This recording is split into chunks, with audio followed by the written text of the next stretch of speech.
la situación de estrategias de enseñanza-aprendizaje, como una clase más que tienen, y con la temática correspondiente a la parte de el asunto de explicar con exactitud cómo está esta idea de la conceptualización de la educación en el enfoque, que no es teoría precisamente, eso me queda a mí claro y les debe quedar más claro a ustedes, no es una teoría, no es un conocimiento basado en una argumentación teórica, es más que nada un enfoque desde la visión administrativa que hicieron desde los años 80. Muy bien, vamos a iniciar con un video.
Muy bien, ese video es muy cortito, muy breve, pero muy importante porque da esa idea de estas competencias. Ya les había yo comentado de ese observatorio, que es un observatorio muy importante del Tecnológico Monterrey, donde editan, donde publican muchos resultados de investigación y especialmente de la educación.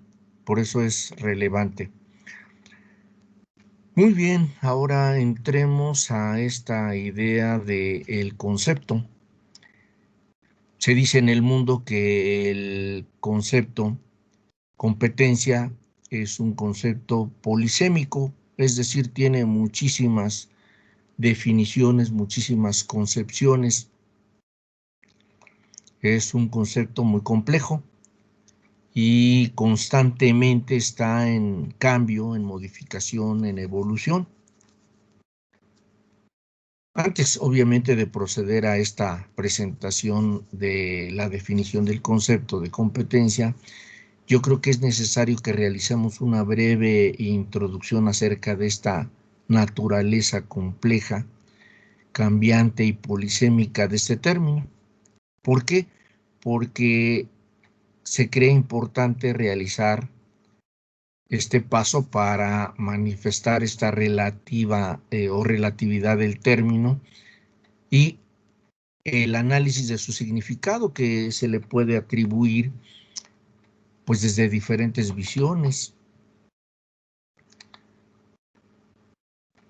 Tras este concepto se esconden muchas acepciones, muchas definiciones y muchas implicaciones teóricas. ¿Por qué? Porque tiene que ver con toda esa diferenciación que tenemos de manejar información.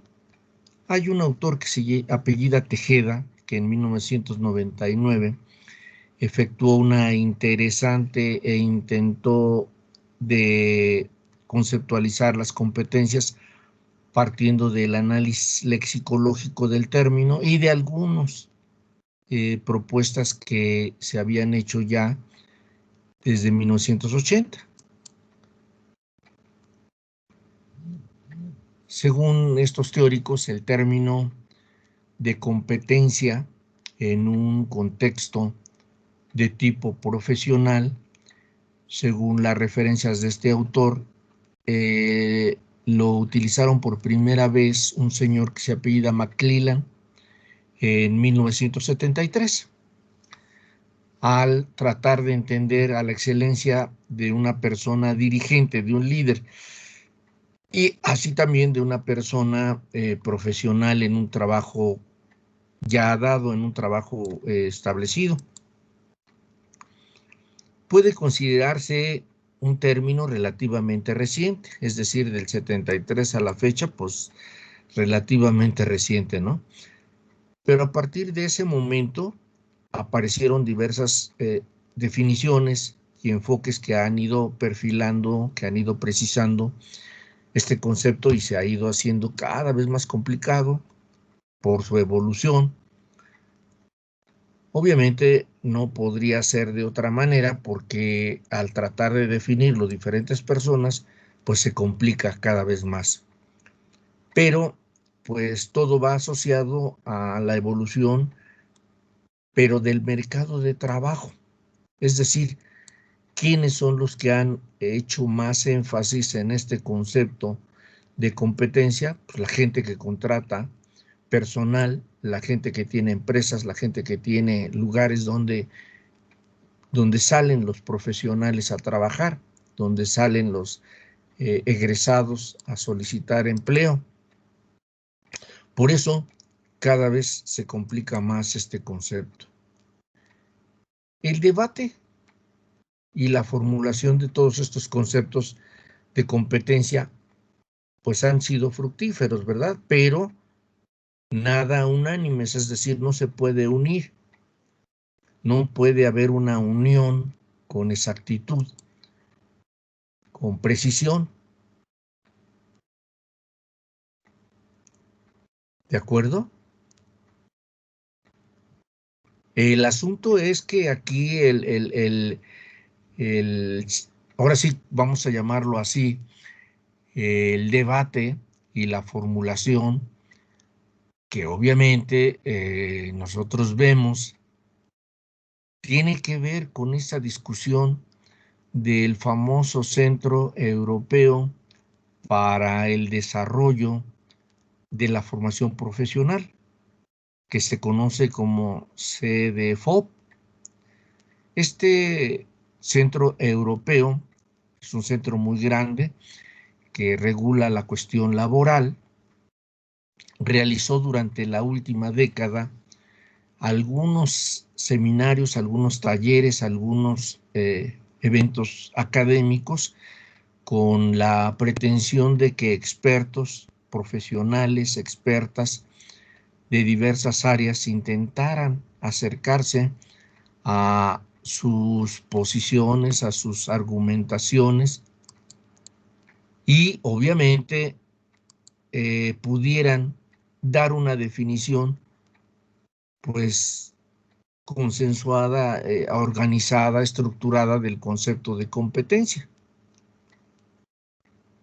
Bien, esto pues dio como resultado ya al paso del tiempo de otros autores como el señor argentino Tobón, que para el 2004 plantea que las competencias son una compleja estructura de atributos que son necesarios para el desempeño en diversas situaciones y que combina conocimientos, actitudes, valores y habilidades. Eso es lo que dice Tobón, concretamente de lo que sería una competencia.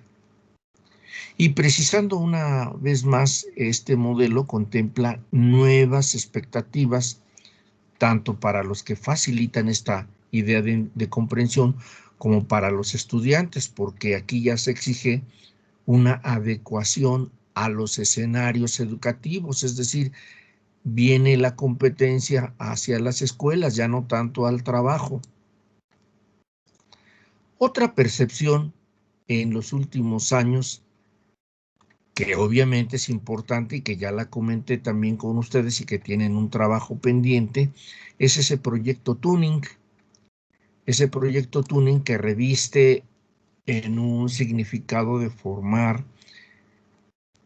conocimientos, de comprender cosas, de entender, de saber, de actuar, de ser un buen ser humano. Todo esto que reviste este proyecto Tuning se refiere a esa combinación activa entre atributos, conocimientos, aplicaciones, aptitudes, destrezas, responsabilidades que los individuos son capaces de aplicar en el campo real, en el campo profesional. Aquí la parte importante es que ustedes deben entender que competencia va muy asociado al trabajo, a la contratación de las personas a ocupar una plaza o un empleo. ¿Cómo clasificamos esto de competencias? Una cosa es la definición, que ya vimos que a lo mejor la más cercana es la de Tobón, ¿verdad? La más moderna, por decirlo así, la más válida, entre comillas, pero no es la única. Pero otra parte sería la clasificación, cómo clasificamos esto de las competencias. Bueno, aquí lo que vemos es que se conciben como la integración, como la aglutinación de conocimientos. La gente dice saberes, ¿verdad? Lo que tú sabes, lo que tú conoces. Hay diversas sistematizaciones de acuerdo a los contextos donde se desarrolla la gente, los profesionales. Según Tobón, las competencias se desglosan en básicas genéricas y en específicas. Tobón dice que las competencias básico-genéricas son las que son necesarias por parte de los individuos que viven en una sociedad. Estas, según Tobón, se observan en todos los expertos que tenemos en el mundo, de todos los egresados de las profesiones. Y obviamente tiene una base en la actuación común, es decir, es una actividad común a todos los profesionales, a todas las gentes que trabajan. ¿Qué evidencia esto? Pues que hay diferentes escalas y dominios en la sociedad del conocimiento. Por eso hay que partir de una base genérica o de una base genérica o general, como la entiendan. Es decir, estas competencias generales pues nos hacen ver que todos los profesionales tienen denominadores comunes que actúan en el nivel profesional a nivel de trabajo. Estas competencias básicas genéricas son las necesarias por parte de los individuos que viven en cualquier sociedad.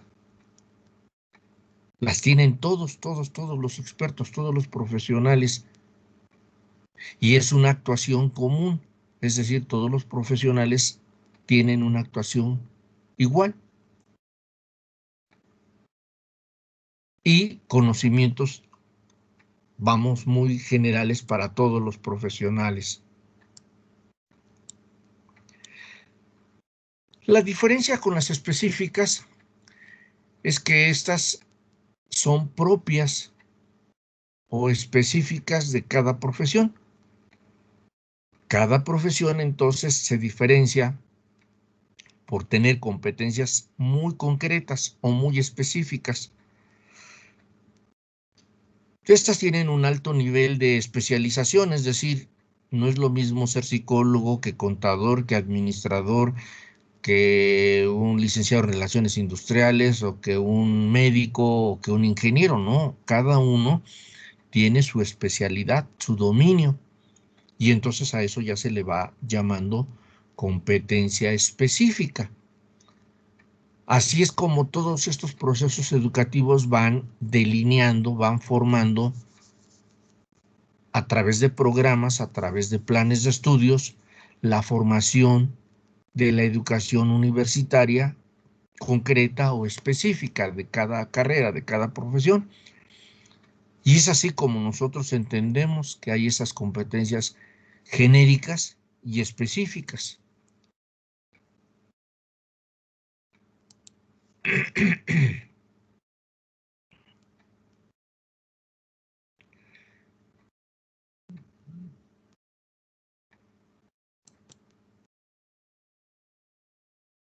Vamos a ver este video para que reforcemos esta parte final.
Muy bien. Hasta ahí vamos entendiendo la definición y la clasificación de lo que se entiende por una competencia o las competencias como establecen. Su plan de estudios es un plan por competencias, entonces ustedes deben de comprender a exactitud qué es exactamente lo que están haciendo con ustedes o qué es lo que deben hacer ustedes a través de su formación profesional. Y este impacto pues lo van a tener que ver cuando salgan, por ejemplo, a su servicio social. ¿Qué saben hacer? ¿Qué pueden hacer? ¿Qué tipo de problemas pueden resolver? O cuando entren a sus estancias profesionales, ¿verdad? Cuando ya tengan un acercamiento a su lugar laboral. Y finalmente, pues viene lo más importante de una competencia. Cuando ya egresan, cuando ya obtienen un grado, en este caso el grado de licenciado en psicología, y buscan un empleo. Al buscar el empleo, pues obviamente tienen que ir a alguna organización, alguna institución donde la gente vea que ustedes dominan conocimientos, que tienen actitudes favorables hacia el trabajo, que tienen elementos, ahora sí, personales, profesionales e individuales para poder lograr desempeñar un trabajo o una actividad laboral. ¿Hasta ahí alguna pregunta, alguna duda que tengan, colegas? ¿Algo que les haya quedado en duda? Adelante, Sandra. Buen día, profe. Bueno, yo lo que, bueno, pude como asociar fue con lo del tuning, o sea, con la lectura. En ambas lecturas siempre, como, o sea, se trata de enfocar o remarcar que el tuning se basa en eso, en las competencias. O sea, en una parte menciona que es como su punto central, que realmente lo que ellos proponen es como un modelo como no general para todos los países, pero sí buscan como el darles como una guía para que los países ya puedan como que hacer uso de ella y poder generar como un plan de estudios por competencia. Y de hecho Ujú. yo lo comparaba el tuning de América Latina con el de México, Sí. ya que, por ejemplo, yo siento que aquí en México no hay tanto como por competencia, o sea, realmente, como decía una políglota creo que es venezolana o guatemalteca, que realmente, bueno, es que en una parte de la lectura menciona que ellos se enfocan como a dar como una guía y no como a crear los programas como tal, que eso ya es Ujú. corresponde a las autoridades del gobierno o a los que se encargan como de la educación. Y por ejemplo, esta políglota decía que un país, un gobierno siempre te va a caer estúpido o ignorante, que porque normalmente esa es como su arma para que te puedan manipular más fácilmente. Y por ejemplo, yo siento que aquí en México, por los gobiernos que hemos tenido, realmente nos ha impulsado como que realmente esa área de la educación, como que pareciera que sí nos quieren que tener como que en esa limitancia en que pues no se apoye como en la educación o que los planes de estudio sean iguales o que no se vayan como adaptando. Y de hecho, por ejemplo, me puse a investigar y por ejemplo, el plan de estudios por ejemplo, del poli de psicología Ujú. tiene menos créditos que el de acá. Y Sí, el de UNAM tiene muchos menos, muchos menos.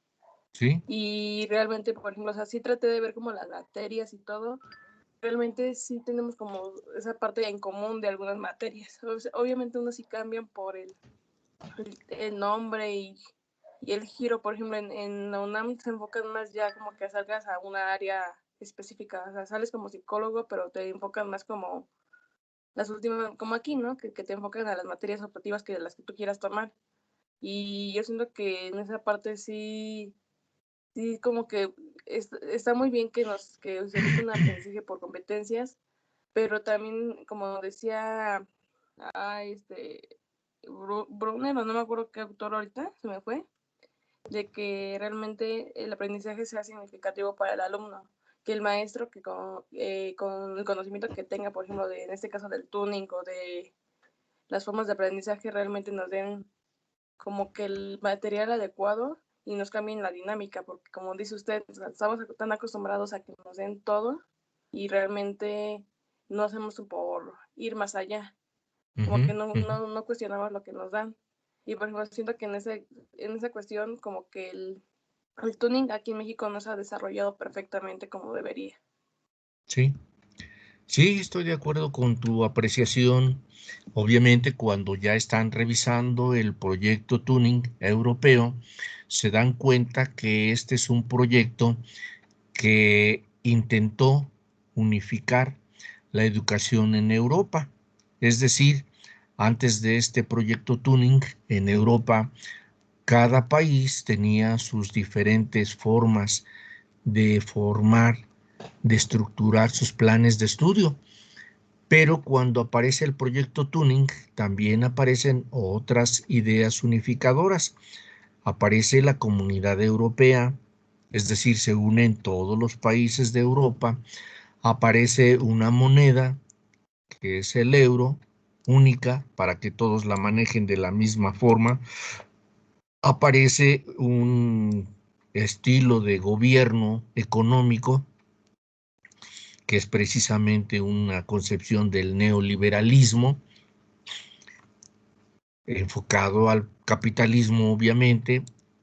Aparece la idea de hacer trabajar a la gente de manera productiva para que tenga un buen ingreso, y automáticamente eso da el inicio para que se unifique la educación en Europa, y aparece lo que ya mencioné, me parece que en otra clase, la CINE, que es la Clasificación Internacional Normalizada de la Educación, que establece un formato más o menos común o general para todos los países europeos, de tal manera que la gente en Europa puede, pues, estudiar en cualquier lugar sin ningún problema.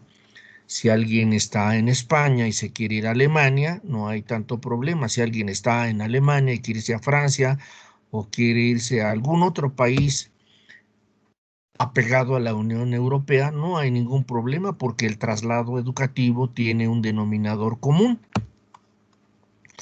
Ahora, esto dio un excelente resultado en Europa, es decir, la gente comenzó a beneficiarse de este trabajo, y entonces, pues ya los egresados tenían bien claro que si se formaban en cualquier área, tenían empleo, había trabajo, había seguridad. Se traslada, se plantea hacia América Latina el mismo proyecto Tuning, nada más con la idea de que lo adaptaran. Participa México, entre otros países, participan y tienen la idea de hacer en América Latina algo parecido a Europa, nada más que acá no opera porque cada gobierno pues establece su estructura.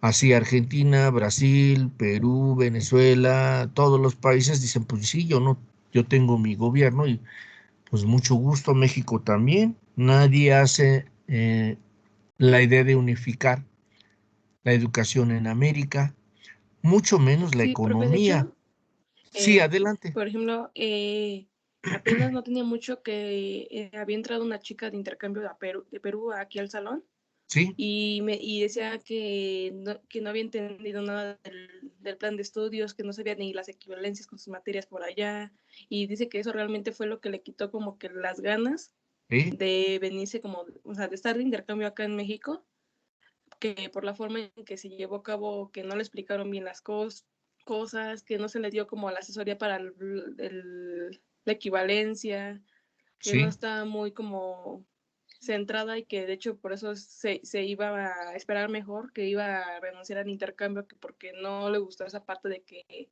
no empalman como sus materias, sus calificaciones, porque le decía que el 8 para nosotros es el pase. Y dice, no, sí, pero es que ya me califican con 3 5 y así, o sea, diferentes números. Dice, pero es que realmente no entiendo. O sea, le dije, ya le traté de explicar y me dijo, pues ya te entendí, pero sigo sin como que no la comprendo al 100%. Le dije, pues igual, o sea, porque es así que como dice usted, ¿no? De que muchas veces, pues por más que se quiera llegar como a un punto intermedio, realmente cada país y cada institución va a ser diferente. Por sí, ejemplo, también había una parte en la lectura que menciona sobre que se va a respetar la autonomía de cada escuela, que realmente lo que ellos están dando es una opción que tienen sí, que seguir pues las escuelas que están inscritas como al tuning y que realmente nunca están obligados a los países a seguirlo como al 100%, pero sí de tratar de que algunos de los objetivos que dan sí lo cumplan en su mayor esplendor, sí. por así decirlo. Sí es correcto, nada más que ahí es a donde chocan los planes educativos en América Latina. Es decir, en Europa hubo una solución, una unificación de criterios más o menos benéficos para los estudiantes y para los egresados. Pero en América Latina no, cada país, cada lugar tiene su plan y cada plan pues tiene sus estrategias, sus políticas, sus funciones de tal manera. Inclusive aquí mismo en México, si alguno de ustedes quiere irse a estudiar a la UNAM, pues en tremendo problema se meten. ¿Por qué? Porque choca su plan de estudios con el que tiene la UNAM, o con la Metropolitana, o con el Politécnico, que era el que referías. Es decir, cada escuela tiene su plan de estudios y cada escuela pues tiene sus políticas, ¿verdad? En este caso nosotros tenemos nuestro plan de estudios, pero es un plan de estudios bastante saturado, muy complejo, muy mal diseñado, muy mal estructurado, con un desorden general de información y muy alejado, muy alejado de lo que es la psicología actual. Me da pena decirlo, pero es la verdad. No estoy diciendo que algo que no sea congruente, lo podemos demostrar, lo podemos comprobar. Cuando yo les hablaba en sesiones anteriores de que en todo el plan de estudios no hay una sola materia, una que hable del estudio de la conducta, aunque se llame Facultad de Ciencias de la Conducta, una. El otro desorden es que tenemos diferentes facultades. Tenemos la facultad, ahí mismo la licenciatura en educación, la licenciatura en trabajo social y la licenciatura en cultura física y deporte, que según dicen tienen que ver con la conducta de los seres humanos, pero no compartimos nada con ninguna de las carreras que estamos, de las que somos partícipes como facultad. Es decir, psicología va por su lado, educación va por el otro lado, trabajo social va por otro lado, cultura física va por otro lado. Es decir, cada quien jala por su lado, aunque cada una de ellas fuera un estudio de la conducta. No hay un denominador común, no hay algo que compartamos, no hay materias que podamos trabajar juntos. Aunque hay materias que se llamen de la misma forma, cada grupo dice, no, pues yo soy de educación, yo lo tomo en educación, yo lo tomo en psicología, yo lo tomo en trabajo social. Es decir, cada quien agarra su caminito. Y eso es un ejemplo del desorden académico que tenemos al interior de nuestra facultad. Es como si fueran 4 islas en un mar. Ninguna tiene una vinculación, ninguna tiene una estructura única. Por lo tanto, pues, el desorden académico es más que evidente, más que real. No hay unificación, nada más viendo nuestra facultad. Ahora imagínense hacia afuera. Nosotros tenemos diferentes escuelas de psicología. Yo he realizado investigaciones de cuántas escuelas de psicología hay en el Estado de México, cuántas hay a nivel nacional, y cada una de ellas tiene diferentes formas, diferentes estrategias, diferentes maneras de ver el trabajo, la formación educativa. Por eso esto de las competencias se complica, por eso no hay una sola definición y por eso tomamos más o menos lo que Tobón manifestó en sus documentos. Por otro lado, la clasificación de las competencias pues, siempre va a haber, como las vimos, va a haber competencias genéricas y va a haber competencias específicas. Eso sí es correcto. Hay denominadores comunes en todas las profesiones. Todos los profesionales deben saber leer y escribir. Todos. No hay ningún problema. Todos deben de tener información escrita, información leída. No hay ningún problema, ¿verdad? Pero no todo mundo, por ejemplo, aplica pruebas psicológicas, ¿verdad? No todo mundo maneja farmacología, por ejemplo. No todo el mundo hace intervenciones quirúrgicas como profesión. Entonces ahí vienen las diferencias ya de competencia específica, de competencia de dominio especial. ¿Vamos bien hasta ahí? ¿No hay duda? Colegas, Creo que no. preguntas. No, no hay dudas, no hay preguntas, no hay. Vamos a seguir entonces con esta clase. Bien, después de que hemos visto la definición y la clasificación de competencias, ahora vamos a ver algunas de las recomendaciones que se utilizan en la parte formativa del nivel de competencias. Es decir, vamos a ver un video muy general sobre qué recomiendan estos señores cuando se aplica un plan por competencias.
Muy bien, ustedes acaban de ver algunas de las recomendaciones que son muy especiales en favor o en formación de los estudiantes.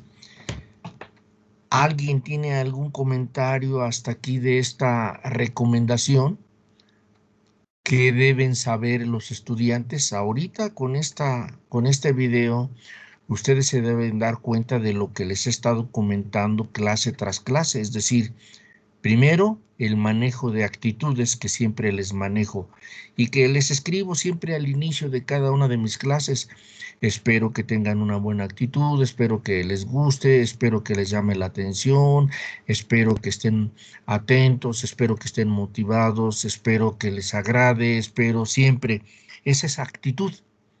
La actitud es una forma importante ahora sí, de formación profesional, es decir, si la gente tiene ganas, tiene empeño, tiene interés, tiene gusto, tiene agrado por aprender, pues va a aprender.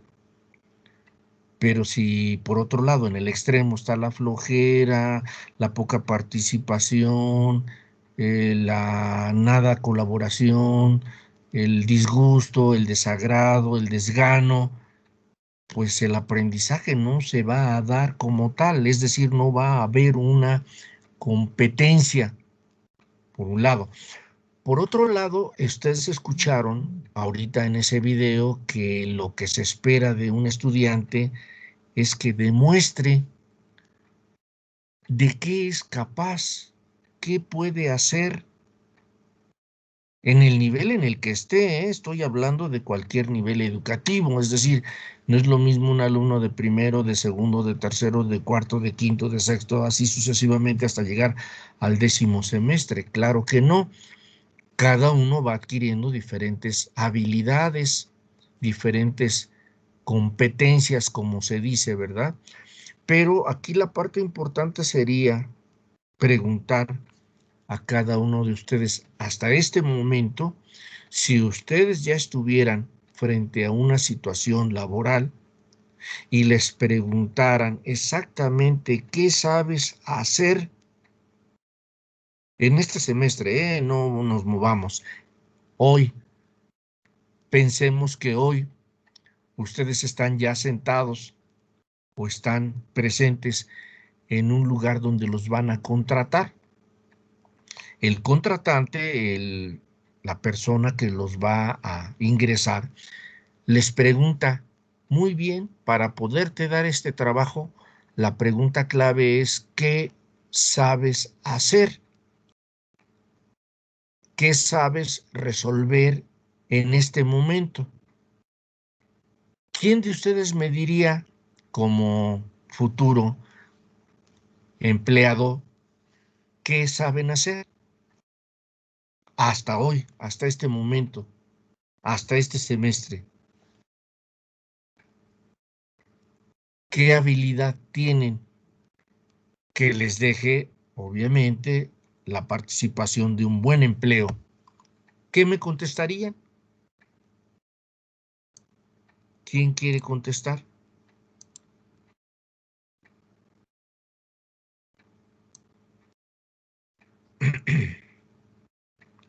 ¿Quién? ¿Quién quiere contestar? ¿Quién diría? Yo mero, yo sí estoy en esta formación, yo sí estoy en esta precisión.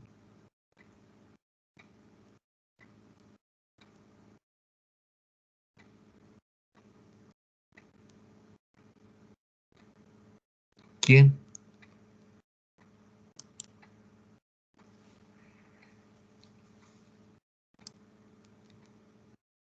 ¿Qué pasó, colegas? Ahora sí, sí están en la clase o no están, porque me llama la atención.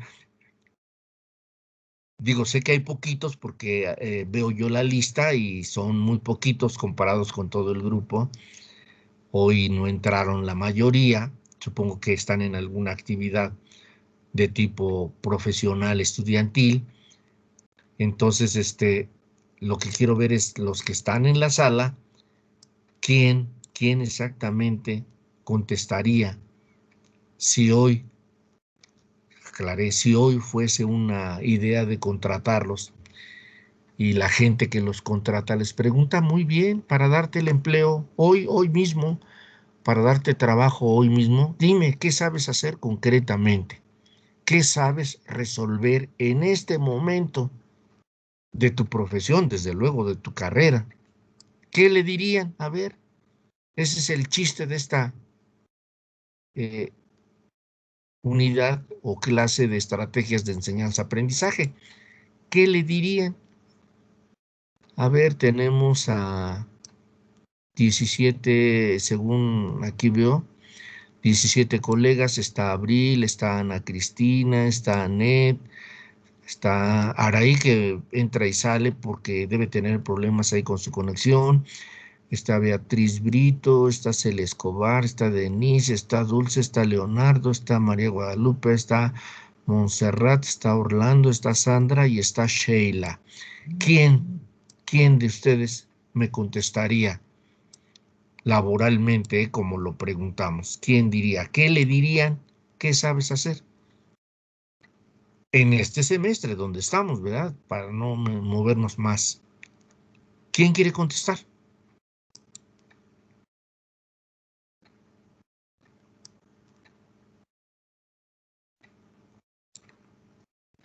Espero que estén en clase todos, ¿eh? A ver, Abril.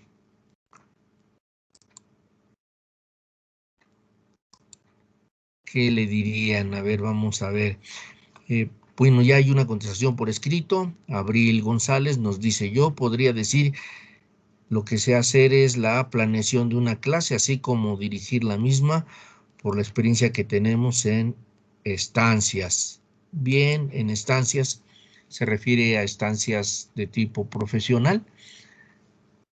Muy bien, ahí pues sería nada más el empleo en una escuela, en alguna institución de tipo escolar, porque si fuera, por ejemplo, una fábrica de diferentes líneas de trabajo, o fuera una oficina de tipo, no sé, clínico, una oficina de tipo social, experimental, laboral, no sé, pues lo de las clases no les interesaría, ¿verdad? Solamente les interesaría a los que estarían en el nivel educativo.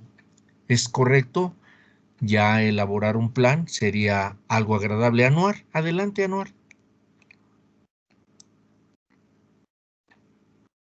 Yo tengo una duda, profe. Bueno, Sí, el semestre pasado, sí, creo que sí fue el pasado, tuvimos en la clase en la materia de educativa, ¿no? De psicología sí, educativa, sí, sí, un sí. maestro que nos hizo la misma pregunta y pues, todos, obviamente nos quedamos en silencio porque tampoco teníamos una idea clara.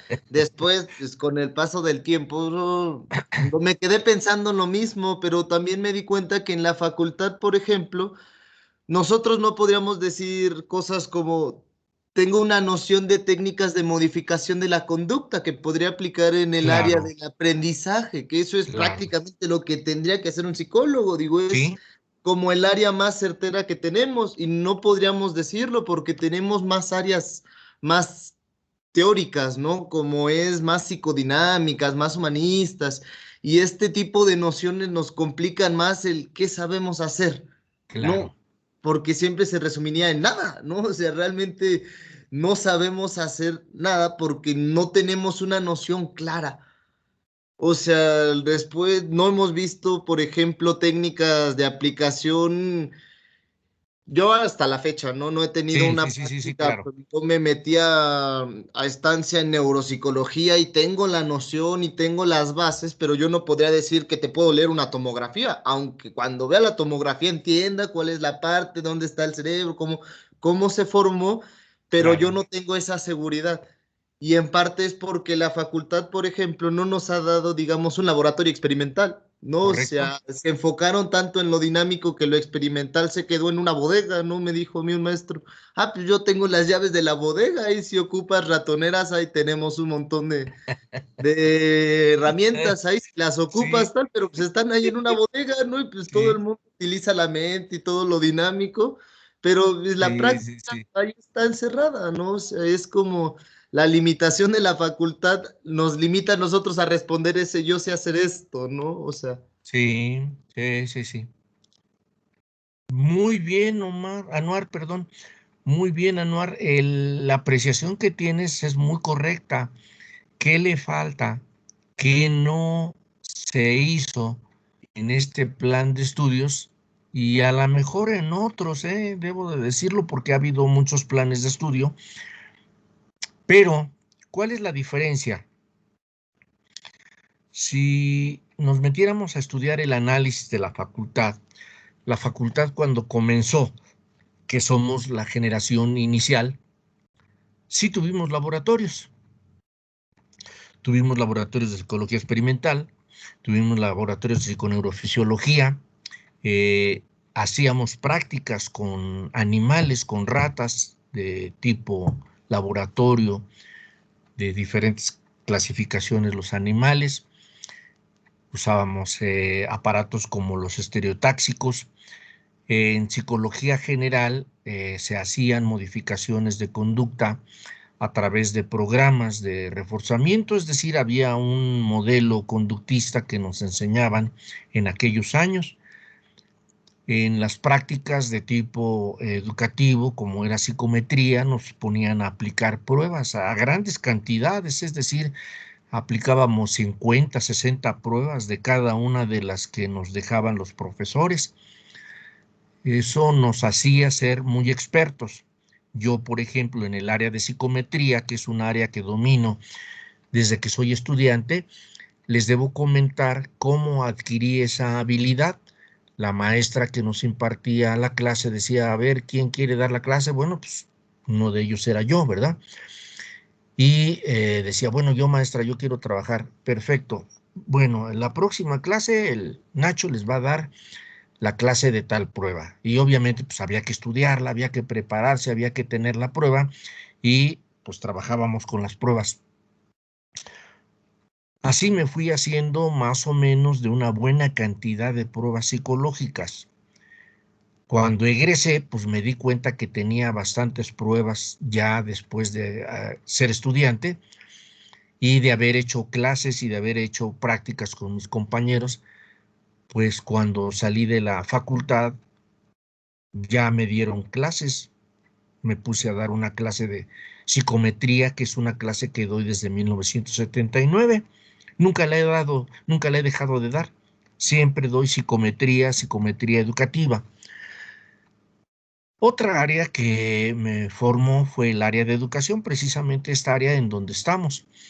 ¿Por qué? Porque teníamos un maestro que nos decía, saben que los espero en tal lugar a tal hora, van a hacer sus prácticas y llegábamos a trabajar directamente en escenarios reales para el diseño de programas, para elaboración de estructuras, para elaboración de instrumentos de medición. Y tuvimos maestros de clínica que nos decían también, a ver, compañeritos, van a estar en tal hospital a tal hora y tal día con su bata, con sus elementos y van a tener sus sujetos a estudio.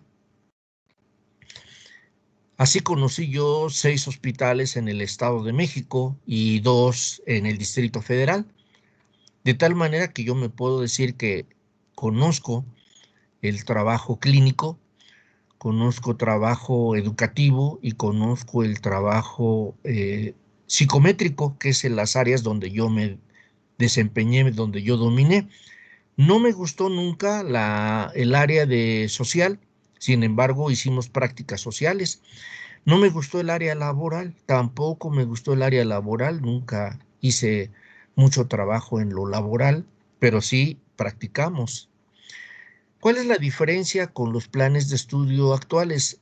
Que no hay práctica, que carecen mucho del trabajo. Súmenle con esta pandemia, aparte de antes de la pandemia, pues tampoco había laboratorios, ¿verdad? Tampoco los ha habido.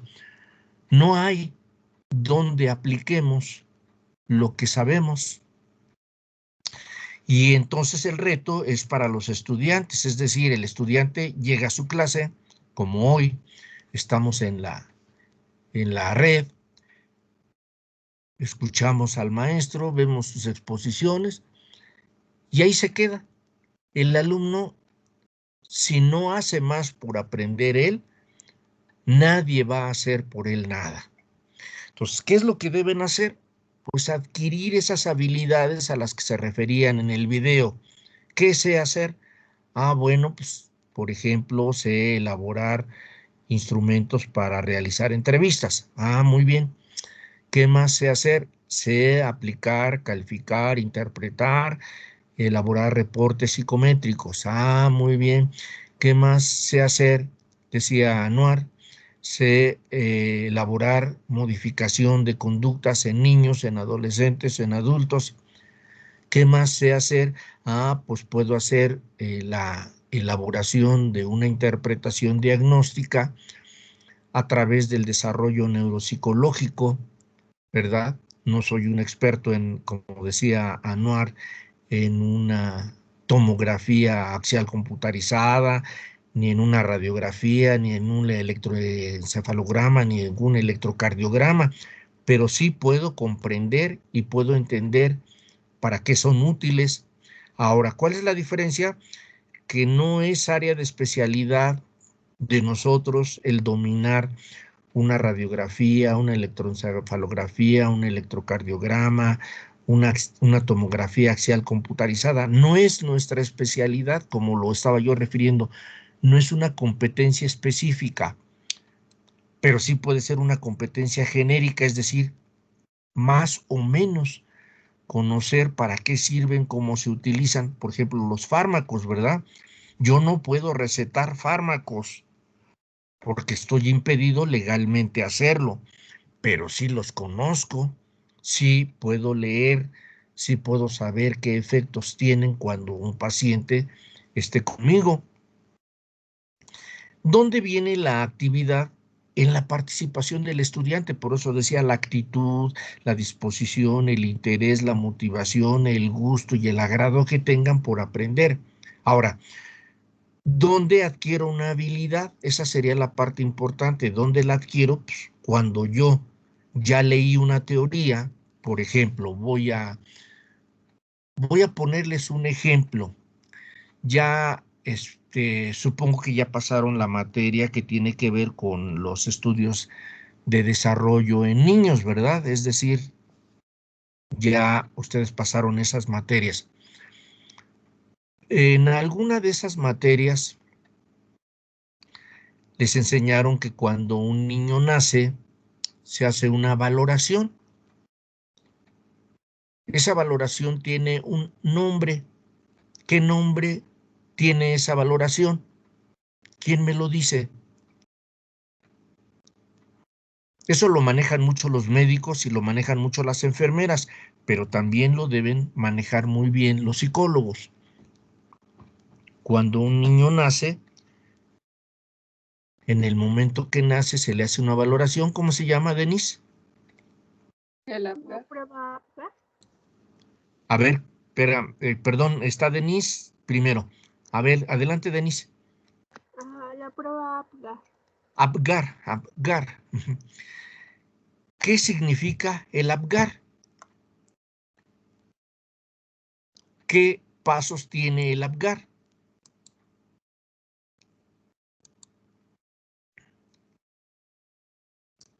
Ya también Abril me contestó Apgar. Muy bien, Abril. Muy bien, Denise. ¿Qué pasos tiene el Apgar? Como ejemplo, Bueno, lo que se llega a checar es la coloración del bebé. Muy bien. Los reflejos. Muy bien.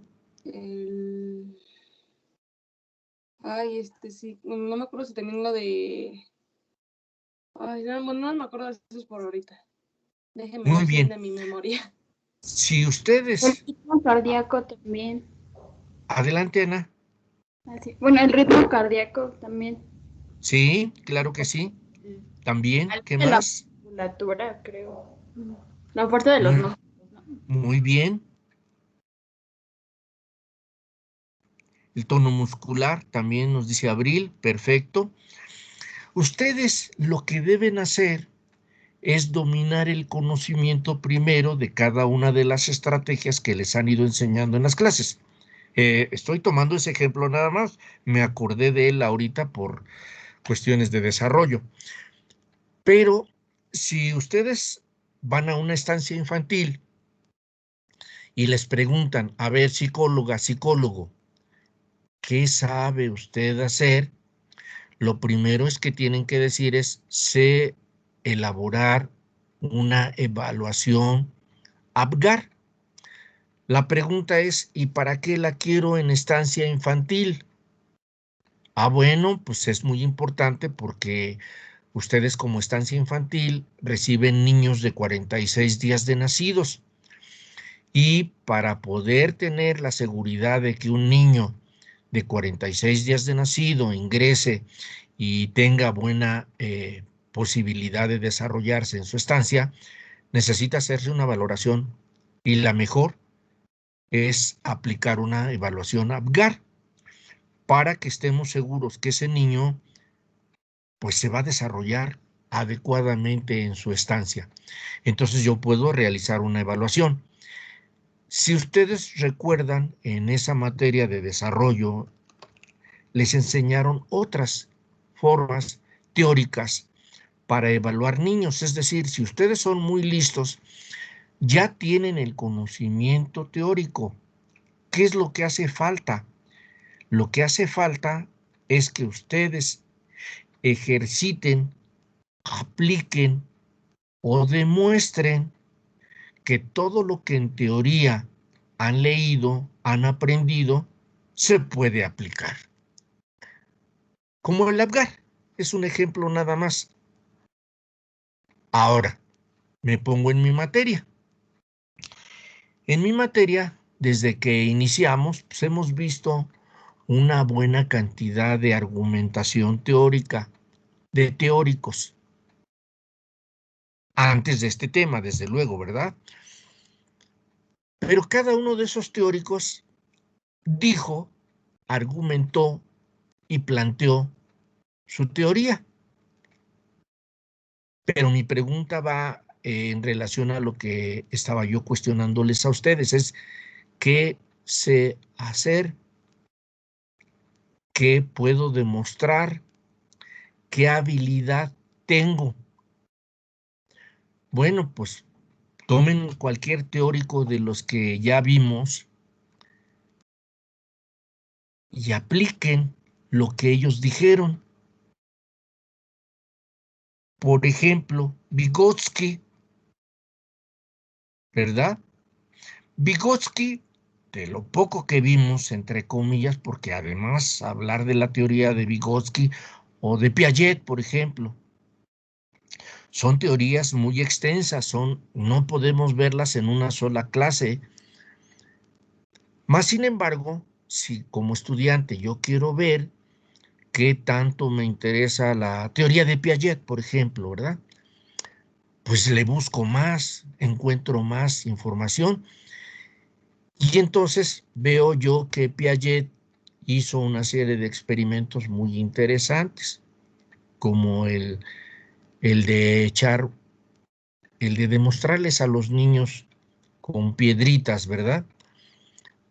Piaget hace un experimento por ahí muy interesante que ya debieron haber leído ustedes, ya también se los debieron haber explicado también en esas materias de desarrollo, donde ponen una especie de tina con agua y le dan al niño diferentes tipos de objetos. Le dan una piedra normal, una piedra como todo el mundo las conocemos. Le dicen, tócala, agarra esta piedrita, un tamaño normal, la mano de los niños, ¿verdad? La toca, la mide, la ve, la visualiza, la puede hacer como él quiera. Y le decimos al niño, a ver, ponla en el agua. En el momento que coloca la piedra en el límite del agua, ¿qué le pasa a esa piedra? En esa tina, ¿qué le pasa? ¿Quién me contesta? ¿Qué le pasa a la piedra? El niño la deja encima del agua de la tina, de una piedra normal. ¿Qué le sucede a la piedra? ¿Quién contesta, colegas? A ver, Abril. Dice, se hunde muy bien, Abril. Es lógico, ¿verdad? Se hunde porque es una piedra y por lógica, dice, pues tiene un peso, tiene una cantidad de material y se va a hundir, ¿verdad? Se va a hundir esa piedra. Muy bien. A ese mismo niño le damos una piedra diferente. Esa piedra diferente se llama piedra Pómex. Se la damos al niño y le decimos, a ver, niño, ten esta otra piedra. Tómala, agárrala, revísala. Ya la viste muy bien. Ahora, haz lo mismo que hiciste con la otra piedra. El niño la coloca y ¿qué le pasa a esta piedra ahora? Es que la piedra Pómex flota, ¿no? Ah, muy bien. Pero ahí entonces hay una forma de ya como psicólogos preguntarle al niño, a ver, ¿por qué la piedra que te di al inicio se hundió? ¿Y por qué la piedra que te di en segundo lugar no se hunde? Las dos son piedras, ¿estás de acuerdo? Sí están de acuerdo, las dos son piedras. Pero ¿por qué una se hunde y la otra no se hunde? ¿Por qué?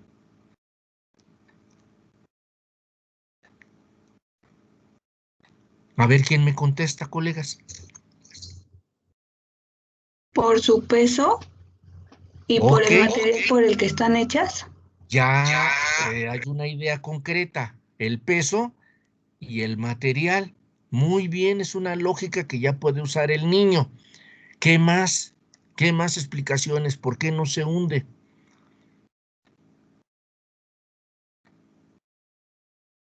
¿Cómo es la piedra que le di al inicio?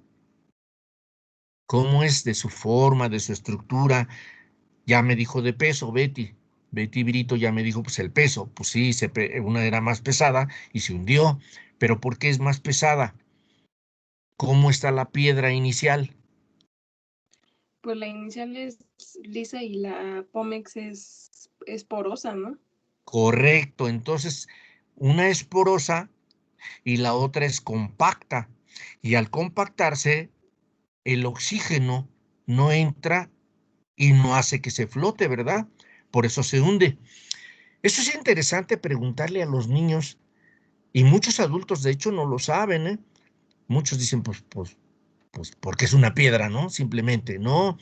Hay una argumentación, hay algo que Piaget establece como cómo es que aprenden los seres humanos el conocimiento. Bueno, ya después a Piaget también se le ocurre darle otros objetos al niño y le da una aguja y le dice al niño, a ver, ahora pon esta aguja en el agua. ¿Qué le pasa a la aguja?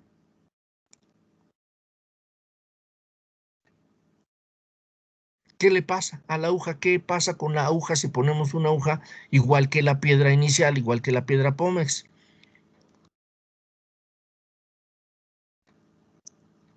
¿Qué le pasa a la aguja? Se hunde. ¿Se hunde? Perfecto, pero ¿por qué se hunde? Ahora hay que preguntarle al niño, ¿por qué se hunde? Porque aquí Monse dice que flota. A ver, Monse, Bueno, es que ¿por qué bueno, flota? yo me ha tocado ver, bueno, luego en internet salen videos de que, por ejemplo, si la echas desde una esquinita y súper suavecito, por la tensión superficial se mantiene la aguja ahí, pero si la Bien, deja caer como con fuerza o vertical, pues se ajá. cae. Bien, entonces depende también de otros factores. Si yo la coloco con mucho cuidado, por Monse ya por ahí nos había dicho que flota, Sandra ya nos dio una explicación diferente de que cómo flota. Si yo la pongo de pico, pues lo más seguro es que se hunda porque hay una forma, hay una resistencia, ¿verdad? Al agua, pero puede flotar entre comillas.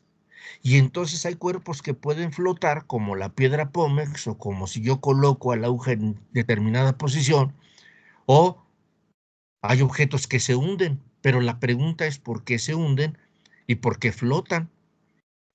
Y esto tiene que ver con otras argumentaciones importantes del aprendizaje, pero si no los aplicamos, si no los demostramos en niños, nunca vamos a aprender nada. Por eso, los psicólogos somos importantes cuando nos contratan en algún lugar para demostrar qué sabemos hacer. Medir el desarrollo del aprendizaje en niños, ¿verdad? Evaluar su inteligencia, evaluar su personalidad, evaluar sus intereses, evaluar su desarrollo, medir conductas motrices, medir conductas finas. Es decir, hay muchas cosas que sabríamos hacer siempre y cuando tuviéramos, por un lado dije la actitud y por otro lado el conocimiento. Ahí aparece entonces lo que estábamos explicando, esa es una competencia. ¿Por qué me hago yo competente? Porque demuestro lo que sé hacer.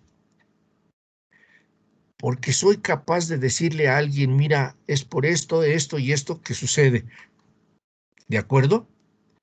Entonces esa competencia ya se da cuando yo, estudiante, me pongo a demostrar lo que en teoría me dijeron.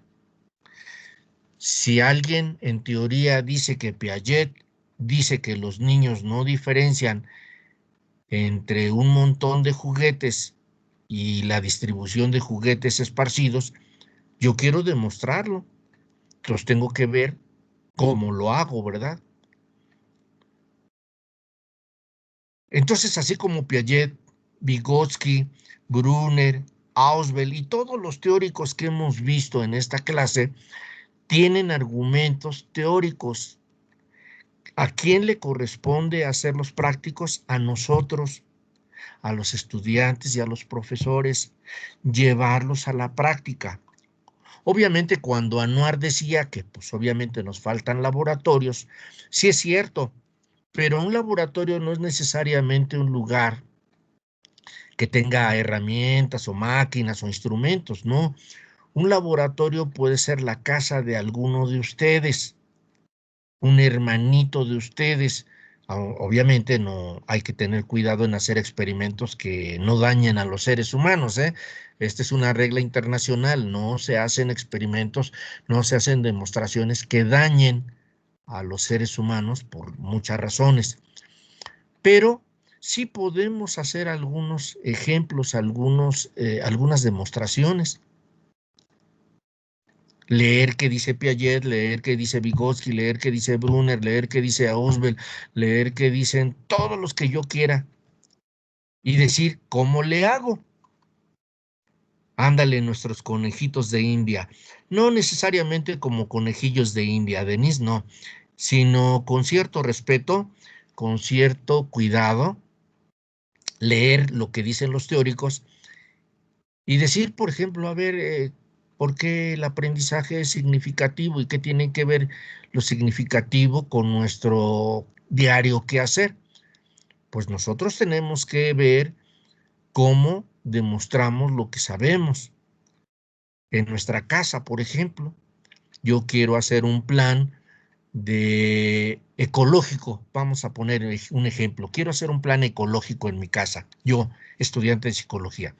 Y entonces cuando todo el mundo toma el agua que compran en botellitas de tipo PET, las llevan a la basura. Entonces yo voy a hacer un bote, voy a hacer una bolsa o voy a hacer un lugar donde yo guarde todo el PET.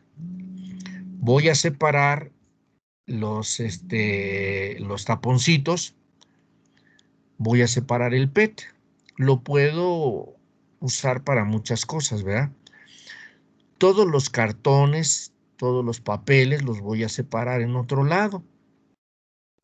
Ya voy con el PET, con los papeles.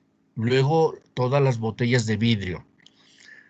Pero lo más importante es todos los desechos. ¿Qué hago con todos los desechos de la comida, de los vegetales que se usan, de los elementos que usan las mamás para hacer la comida? Muchas de ellas van a la basura y se apestan los botes, se perforan, se hace un mal olor. Entonces el asunto es, ¿qué hago con todo ese material? ¿Cómo lo proceso, verdad? Yo puedo hacer un programa de modificación de conducta en mi casa para que todo esto funcione adecuadamente. También puedo hacer un plan de colaboración e integración familiar para que todo mundo tienda su cama, limpie su cuarto, arregle su ropa, ordene sus actividades. Eso se llama un plan de hábitos. Obviamente son hábitos en el hogar. También puedo hacer un plan de hábitos de estudio. Si tengo hermanos menores o mayores, les tengo que hacer un plan. cómo se distribuye su tiempo, cómo los motivo, cómo leen, cómo escriben, cómo hacen tareas, cómo preparan exámenes, cómo son buenos estudiantes. Y lo tengo que elaborar y escribir y aplicarlo y demostrar que funciona. Eso es parte de lo que es una competencia. No sé si les queda ya más claro en lo que vimos en esta materia, en esta clase, de qué es una competencia como definición y luego cuántos tipos de competencia hay como segundo tema y como tercer tema es cómo se adquiere o cómo se demuestra una competencia por parte de nosotros como estudiantes. ¿Les quedó claro, colegas? Sí, profe. ¿No hay dudas ya de este tema del día de hoy? Ya nada más nos quedaría un tema más de competencia, porque son varios temas que están distribuidos de acuerdo al programa que les di. Ya nada más nos queda un solo tema, pero sí quiero que vaya quedando porque esto es parte del eje central de esta materia que tiene que ver con la estrategia de enseñar y aprender, es decir, qué estrategias usamos para que los seres humanos aprendan. Bueno, primero, pues las estrategias van en función de los teóricos, de los autores. Segunda, las teorías se toman para experimentarse, para investigarse. Y tercera, la aplicación de ellas nos da o nos proporciona una habilidad, lo que sé hacer, lo que demuestro, lo que compruebo. Por eso hoy está de moda que la gente dice, pero te voy a pedir evidencias. ¿Cuáles son las evidencias? Pues lo que vemos, lo que medimos, lo que registramos. Si yo en mi casa quiero ver si la familia aprendió a ser ecologista, entonces mi evidencia va a ser el costal de PET, el costal de cartones y papel, el costal de vidrio o el bote de desechos, ¿verdad? Bien ordenados y bien organizados. O los programas de hábitos, la limpieza, el baño, el arreglo personal, el estudio, no sé, lo que quieran hacer y llevarlo a cabo y demostrar que eso se puede hacer. ¿De acuerdo, colegas? Esa sería el cierre de esta sesión de cómo yo aprendo a ser competente. ¿Alguna duda hasta aquí? ¿Alguna pregunta hasta donde estamos cerrando esta unidad, este tema, colegas? Creo que no, profe. Bueno, de mi parte ¿Ninguno? creo que no. No, bueno, pues si no hay ninguno, No, pues profe, vamos. todo claro. No, al contrario, gracias a ustedes. Cerramos entonces la sesión el día de hoy y obviamente pues, les agradezco que hayan estado en esta sesión. Les digo que descansen y que se vayan a sus clases en tiempo y forma. Nos vemos la próxima clase, Muchas el gracias, próximo profe. jueves. Hasta Al luego. contrario, que les vaya muy bien. Buen día. Gracias, Descansen. profe, igualmente. Adiós, profe, buen día. Que les vaya muy bien. Adiós, profesor. Nos vemos la próxima Hasta sesión. luego, profe. Adiós, Abril. Adiós. Adiós a todos. Que les vaya muy bien. Descansen.